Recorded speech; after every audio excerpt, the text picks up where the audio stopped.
Virat Kohli T20 ക്രിക്കറ്റിൽ നിന്ന് retirement announce ചെയ്തു. ആൻഡ് കുറേ പേരൊക്കെ അനുഷ്ക ശർമ്മനെ ബ്ലെയിം ചെയ്യാൻ സ്റ്റാർട്ട് ചെയ്തു. But why? നിങ്ങൾക്ക് തോന്നിയിട്ടുണ്ടാവും മുമ്പും ഇങ്ങനെയുള്ള സിറ്റുവേഷൻസിൽ വിമനെ ആയിരിക്കും ആൾക്കാർ കൂടുതൽ ബ്ലെയിം ചെയ്യാന്നുള്ളത്. ഇത് സൊസൈറ്റിയുടെ ഒരു ഡബിൾ സ്റ്റാൻഡേർഡിന്റെ ഭാഗം കൂടിയാണ്. ബട്ട് ഇന്നത്തെ നമ്മുടെ വീഡിയോയുടെ ടോപ്പിക് അതെ. My sunshines, welcome back to the channel. എന്നെ നിങ്ങൾ ആദ്യമായിട്ട് കാണുന്നുണ്ടെങ്കിൽ ഹായ്, ഐ എം ശ്രീലു. ഇന്നത്തെ നമ്മുടെ വീഡിയോയുടെ topic how to deal with negativity. അപ്പോൾ ഞാൻ പറഞ്ഞതുപോലെ വിരാട് കോഹ്ലിയുടെ റിട്ടയർമെൻറ്റിന് ബ്ലെയിം ഏറ്റെടുക്കേണ്ടി വരുന്നത് നമ്മുടെ അനുഷ്ക ശർമ്മയ്ക്കാണ്. അതുപോലെ നമ്മൾ ചെയ്യാത്ത തെറ്റുകൾക്ക് പലപ്പോഴും മറ്റുള്ളവർ നമ്മളെ ബ്ലെയിം ചെയ്തിട്ടുണ്ടാവും അല്ലേ? അങ്ങനെ നമ്മൾ ഈ ഫേസ് ചെയ്യുന്ന negativity, be it online or offline, be it from strangers or from our closed ones, അതിനെങ്ങനെ ഡീൽ ചെയ്യാം എന്നുള്ളത് നമുക്കിന്ന് മനസ്സിലാക്കാം. സോ ഇതിൻ്റെ കോണ്ടെക്സ്റ്റ് മനസ്സിലാവാത്തവർക്ക് വേണ്ടി ഞാൻ പറയാം. Recently famous cricketer Virat Kohli retirement announce ചെയ്തു ഫ്രം T20 ക്രിക്കറ്റ്. ബട്ട് ആളുകൾ എന്താ ചെയ്തത്? ഒരാവശ്യമില്ലാതെ അനുഷ്ക ശർമ്മനെ ആ സിറ്റുവേഷനിലേക്ക് ഡ്രാഗ് ചെയ്തു. ആൻഡ് സോ ആൾക്കാർ എന്താ പറയണത്? She made him do this and why she interfering with his career. അതായത് അനുഷ്ക ശർമ്മ വിരാടിൻ്റെ കരിയറിന് എതിരെയാണ്, അങ്ങനെയുള്ള പോലെയാണ് ആൾക്കാരുടെ ഒരു ടോക്ക്. ബട്ട് വിരാട് കോഹ്ലി ഒരു ഗ്രോൺ മാൻ ആണ് and he made A decision for his career. അപ്പോൾ അതിനുവേണ്ടി അവിടെ അനുഷ്ക ശർമ്മനെ ബ്ലെയിം ചെയ്യേണ്ട ആവശ്യം എന്താ, അല്ലേ? സോ വിരാടിൻ്റെ retirement decision somehow ended up being Anushka's fault. അതാണ് ഈ സിറ്റുവേഷനിൽ ഉണ്ടായത്. ബട്ട് ഇത് ആദ്യമായിട്ടൊന്നല്ല നടക്കുന്നത്. 2015 വേൾഡ് കപ്പ് സെമി ഫിനാലെ, അന്ന് ഇന്ത്യ മാച്ച് തോറ്റുപോയി. And guess what? ആർക്കാണ് ബ്ലെയിം വന്നത്? ക്യാപ്റ്റനോ? അല്ല. ടീം? നോ. പ്രഷർ? നോ. അന്നും ബ്ലെയിം നമ്മുടെ അനുഷ്ക ശർമ്മയുടെ മേലെ തന്നെയായിരുന്നു. എന്താ റീസൺ എന്നറിയോ? She was just there. അതെ, അവൾ മാച്ച് കാണാനായിട്ട് അവിടെ പോയിട്ടുണ്ടായിരുന്നു അന്ന്. Everyone started blaming her, saying she distracted Virat. But Anushka Sharma, she went there to support Virat. But people ആ ടൈമിലും അനുഷ്ക ശർമ്മനെ ഇങ്ങനെ തന്നെ ബ്ലെയിം ചെയ്തിട്ടുണ്ടായിരുന്നു, saying she made India lose. എന്ത് എക്സോസ്റ്റിംഗ് ആയിരിക്കുമല്ലോ ഇതൊക്കെ അനുഷ്ക ശർമ്മയ്ക്ക്. She went there to support him. വിരാടിൻ്റെ ഫോം ഒന്ന് മോശമായ ബ്ലെയിം ആർക്കാണ്? അനുഷ്ക ശർമ്മയ്ക്ക്. വിരാട് റിട്ടയർ ചെയ്തു, ബ്ലെയിം ആർക്കാണ്? അനുഷ്ക ശർമ്മയ്ക്ക്. ഇനിയിപ്പോൾ അനുഷ്ക ഒരു സെൽഫി പോസ്റ്റ് ചെയ്താലും she is getting the blame. ചില ആളുകളുടെ ഒരു വിയേർഡ് ഒബ്സഷൻ ഉണ്ട്, അതായത് വിമൻ സ്പോട്ട്ലൈറ്റിലേക്ക് വന്നാൽ അത് ഇഷ്ടപ്പെടാത്ത ആളുകൾ. അങ്ങനെയുള്ള ആളുകളാണ് ആക്ച്വലി ഇങ്ങനെയുള്ള സിറ്റുവേഷൻസിൽ വിമനെ ബ്ലെയിം ചെയ്യാനായിട്ട് നോക്കാം. നിങ്ങൾ തന്നെ കേട്ടിട്ടുണ്ടാവും, യു ആർ ടു ലൗഡ്, അല്ലെങ്കിൽ you are too opinionated, you are changing him, you are too much, അങ്ങനെയൊക്കെ പറയുന്ന ആൾക്കാരില്ലേ അവർ. ഇതിപ്പോൾ അനുഷ്ക ഒരു ഫേമസ് ആക്ട്രസ് ആണ്. ബട്ട് അനുഷ്കയുടെ ലൈഫിൽ മാത്രമല്ല, നമ്മുടെ എല്ലാവരുടെ ലൈഫിലും ഇങ്ങനെയുള്ള സിറ്റുവേഷൻസ് ഉണ്ടായിട്ടുണ്ടാവും അല്ലേ? നമ്മളൊന്നും ചെയ്യാതെ, നമ്മളൊരു തെറ്റില്ലാതെ തന്നെ ആൾക്കാർ നമ്മളെ വെറുതെ ബ്ലെയിം ചെയ്തിട്ടുണ്ടാവും. നമുക്ക് ആ ഒരു നെഗറ്റിവിറ്റി നേരിടേണ്ട വന്നിട്ടുണ്ടാവും ലൈഫിൽ, ഇല്ലേ? നിങ്ങളുടെ എല്ലാവരുടെ ലൈഫിലും അങ്ങനെ ഉണ്ടായിട്ടുണ്ടാവും. ബട്ട് അനുഷ്ക ഈ ഹേറ്റ് എങ്ങനെ ഹാൻഡിൽ ചെയ്തെന്നുള്ളത് പറയാതിരിക്കാൻ പറ്റില്ല. Sometimes she is like okay, she will just ignore these comments. ചിലപ്പോൾ അനുഷ്ക ഹ്യൂമർ വെച്ചിട്ടായിരിക്കും റിപ്ലൈ പറയുക. ഐ സ്റ്റിൽ റിമെമ്പർ ഒരു പോസ്റ്റ് ഉണ്ടായിരുന്നു അനുഷ്കയുടെ. ഷീ സെഡ് ലൈക്ക്, ഇഫ് ആരെങ്കിലും വെയിറ്റ് ഗെയിൻ ചെയ്താൽ ദാറ്റ്സ് മൈ ഫോൾട്ട്, ആരെങ്കിലും വെയിറ്റ് ലൂസ് ചെയ്താൽ that's my fault. Basically she saying like അവൾ എന്ത് ചെയ്താലും, അല്ലെങ്കിൽ ഇപ്പോൾ ലോകത്തിൽ എന്ത് നടന്നാലും അത് അവളുടെ ഒരു ഫോൾട്ടായിട്ടാണ് ആൾക്കാർ അത് വരുത്തി തീർക്കണേന്ന്. But Anushka didn't let this hate effect her and she was always there to support Virat, അല്ലേ? നമ്മളെപ്പോഴും കാണാറുണ്ട്, മിക്ക മാച്ചിലും അനുഷ്ക വിരാടിനെ സപ്പോർട്ട് ചെയ്യാനായിട്ട് പോകാറുണ്ട്. ഇത്രയൊക്കെ ഹേറ്റ് വന്നിട്ടും അനുഷ്ക എന്താ ചെയ്തത്? She focused on herself, her family, her career, അല്ലേ?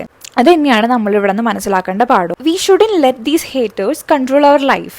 നമ്മുടെ ലൈഫ് എന്ന് പറയുന്നത് നമ്മുടെ ഡിസിഷൻസ് ആൻഡ് അത് നമ്മുടെ പേഴ്സണൽ തിങ് ആണ്. സോ പുറത്തുള്ള ആൾക്കാർ വന്ന് കമൻറ്റ് ചെയ്യുമ്പോൾ we shouldn't get depressed because of that. ലൈഫിൽ ഇതുപോലെ ഹേറ്റ് ആൻഡ് നെഗറ്റിവിറ്റി ഫേസ് ചെയ്യാൻ വലിയ സെലിബ്രിറ്റി ആണെന്നൊന്നുമില്ല. നിങ്ങളുടെ ലൈഫിൽ ഉണ്ടായിട്ടുണ്ടാവും ഇങ്ങനത്തെ situations. For example, maybe you faced it in a college group, അല്ലെങ്കിൽ നിങ്ങളുടെ റിലേറ്റീവ്സ് നിങ്ങളെ ഒരു കസിനായിട്ട് കമ്പയർ ചെയ്യണതാവാം, ഓർ നിങ്ങളുടെ മാനേജർ നിങ്ങളുടെ വർക്കിന് അണ്ടർ വാല്യൂ ചെയ്യണതാവാം. മേ ബി നിങ്ങളുടെ എക്സ് നിങ്ങളുടെ എൻ്റയർ റിലേഷൻഷിപ്പിൻ്റെ ഫെയിലിയറിന് നിങ്ങളെ മാത്രം ബ്ലെയിം ചെയ്യണതാവാം. അങ്ങനെ കുറേ സിറ്റുവേഷൻസിൽ നമുക്ക് ഡെയിലി ലൈഫിൽ സാധാരണക്കാരായ നമുക്കും ഇങ്ങനെ ബ്ലെയിം ആൻഡ് നെഗറ്റിവിറ്റി ഫേസ് ചെയ്യേണ്ടി വരും. സോ അങ്ങനെയുള്ള സിറ്റുവേഷൻസിൽ 4 കാര്യങ്ങൾ നിങ്ങൾ എപ്പോഴും ഓർക്കുക. You don't have to explain everything. എല്ലാവരോടും എല്ലാതൊന്നും എക്സ്പ്ലെയിൻ ചെയ്യേണ്ട ആവശ്യമില്ല. ചില ആൾക്കാർക്ക് നിങ്ങൾ എത്ര എക്സ്പ്ലെയിൻ ചെയ്ത് കൊടുത്താലും നിങ്ങളെ മനസ്സിലാക്കാൻ പറ്റില്ല. So choose your piece over dum. അതായത് നമ്മുടെ പീസ് നമ്മൾ പ്രൊട്ടക്റ്റ് ചെയ്യുക. സെക്കൻഡ് പോയിന്റ് എന്താണെന്ന് വെച്ചാൽ നമ്മൾ മനസ്സിലാക്കേണ്ട ഒരു കാര്യം, ഇങ്ങനെ ഹെയ്റ്റ് ചെയ്യുന്നവർ അല്ലെങ്കിൽ ബ്ലെയിം ചെയ്യുന്നവർ അവരുടെ തന്നെ ഇൻസെക്യൂരിറ്റിയാണ് നമ്മളിലേക്ക് പ്രൊജക്റ്റ് ചെയ്യാൻ നോക്കുന്നത്. സോ അത് നമ്മൾ മനസ്സിലാക്കിയാൽ അവർ പറയുന്ന എല്ലാ കാര്യങ്ങളും നമ്മൾ അതുപോലെ തന്നെ അക്സെപ്റ്റ് ചെയ്യില്ല. നമുക്ക് എന്താ വെച്ചാൽ മനസ്സിലാവും, okay, they are having this insecurity and they are just trying to project them on to us. അപ്പോൾ നമുക്ക് മനസ്സിലാക്കും, നമുക്കപ്പോൾ സത്യത്തിൽ അവരോട് തന്നെ ഒരു എമ്പതി തോന്നും. ഓക്കെ, അവരിങ്ങനെയാണ് ഫീൽ ചെയ്യുന്നത്, അതുകൊണ്ടാണ് അവർ നമ്മളെ ആരും ഇതിന് ബ്ലെയിം ചെയ്യാൻ നോക്കുന്നതെന്ന്. അതുപോലെ ചിലപ്പോൾ ആൾക്കാർ ബ്ലെയിം ചെയ്യുക ഓർ ഹെയ്റ്റ് ചെയ്യുക എന്ന് പറയുന്നത് നമ്മളിൽ നിന്നൊരു റിയാക്ഷൻ കിട്ടാൻ വേണ്ടിയിട്ടായിരിക്കും. അങ്ങനെ ചെയ്യുന്നതിന് അവർക്ക് പല റീസണും ഉണ്ടായിരിക്കാം.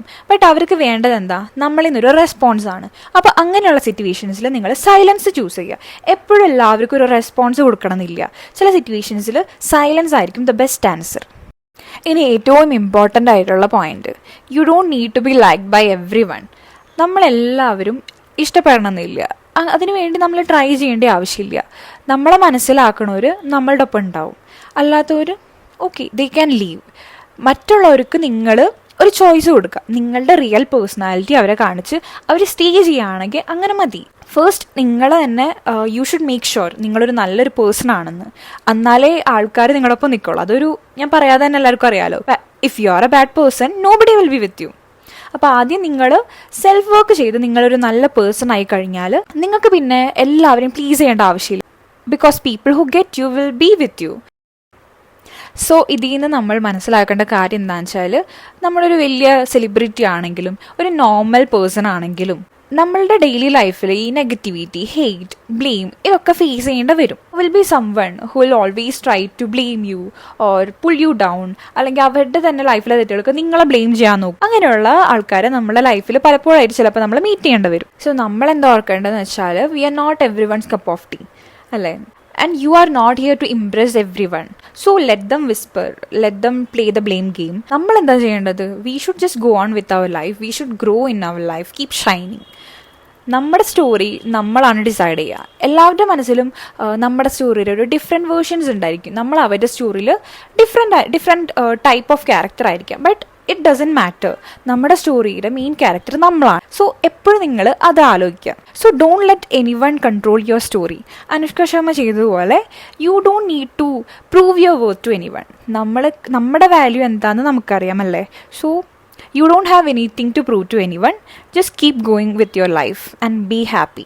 ഈ വീഡിയോ നിങ്ങൾക്ക് ഹെൽപ്ഫുൾ ആയി തോന്നിയിട്ടുണ്ടെങ്കിൽ ഇത് ആവശ്യമുള്ള നിങ്ങളുടെ ഒരു ഫ്രണ്ടിനോ ഫാമിലി മെമ്പറിനോ ഷെയർ ചെയ്യുക. ഈ വീഡിയോയിൽ ഞാൻ പറഞ്ഞിരിക്കുന്നത് നെഗറ്റിവിറ്റി ഫ്രം ഔട്ട്സൈഡ് ആണ്, അല്ലേ?